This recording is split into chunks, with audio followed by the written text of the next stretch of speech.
Pati legend nangangarap. Sharon, nais nga bang maka-work si Kim Chiu? Kaya panay papansin.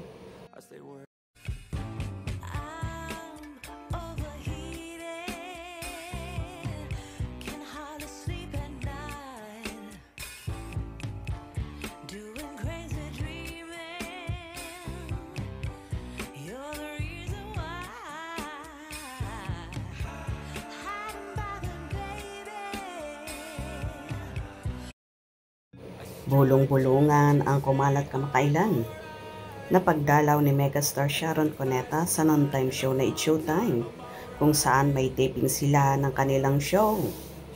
Pinakit naman ni Meme Vice Ganda si Ate Shawi sa stage at doon nga ay nagrampa pa ang batikang actress para ipakita ang kanyang maliit ng katawan, kung saan umikot pa siya kay Kim Chiu na tila sexy pa sa dalaga at pinapangarap daw niya ang ganong katawan. Kahit sa dining na mga host ay nagpunta si Mega at pinansin ulit si Chinita Princess, kung saan hinawakan pa ang bewang nito. Marami naman ang nagsasabi na bagay daw magka-work sina Sharon at Kimi na tila nais daw ng megastar na makatrabaho nga ang dalaga. Kaya panay ang papansin. Ang ilan naman ay natutuwa kung sakali raw magkakatrabaho ang dalawa dahil hindi pa nga sila nagkakasama sa mga proyekto.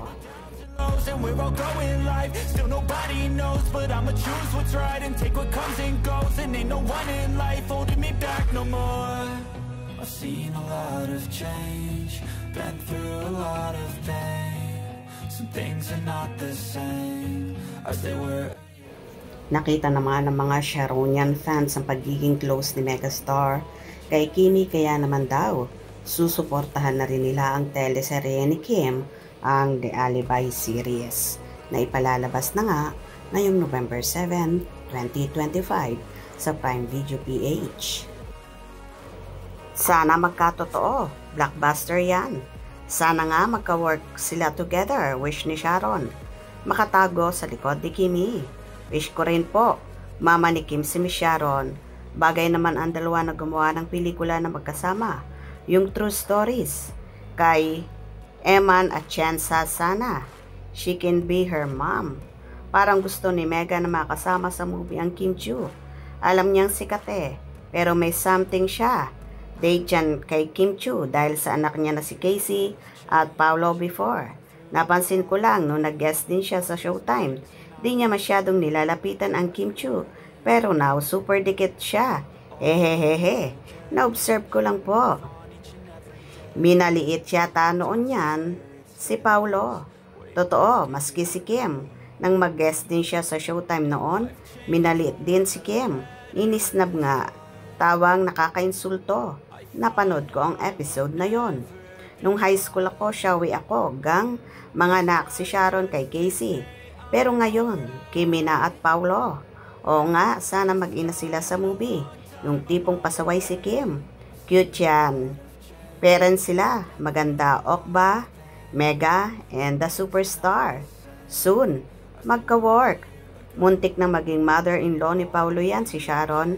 Kasi sila ni Casey before. Ha ha ha ha. Miss Kim, pareho kayong dalawa. Maganda ni Ma'am Mega. Sana magka-work po sila. At pelikula, syempre, andyan si Kim at Paolo. Don't forget, naging girlfriend ni Paolo si Casey na anak ni Sharon. But inayawan si Paolo ng parents dahil may anak na si Paolo noon kay LJ. Pero ngayon gusto ni Casey bumalik at makapareha uli si Paolo. Magugulo ang Kim Pao. Wow, sana magkaroon kayo ng project dalawa. Blockbuster yan sure, megastar at people superstar. My love idol, Chinita Princess Kim Chiu and Sharon Cuneta. Nakakatuwa naman si Sharon. Parang same sila na masayahin din at marunong makisama sa mga katrabaho. Yes, please, bagay na bagay silang mag-ina. Sana bigyan sila ng magandang project sa movie. Yung umiikot ang storya sa kanilang dalawa lang. Walang leading man nakahalo at matigasan silang dialogue na matindi. O diba, bongga? At kahit ang mga fanay ay gustong-gusto nga magkatrabaho sina Sharon at Kimi. For sure, ninanais din ni megastar yon. Hope you enjoyed. Please subscribe for more info.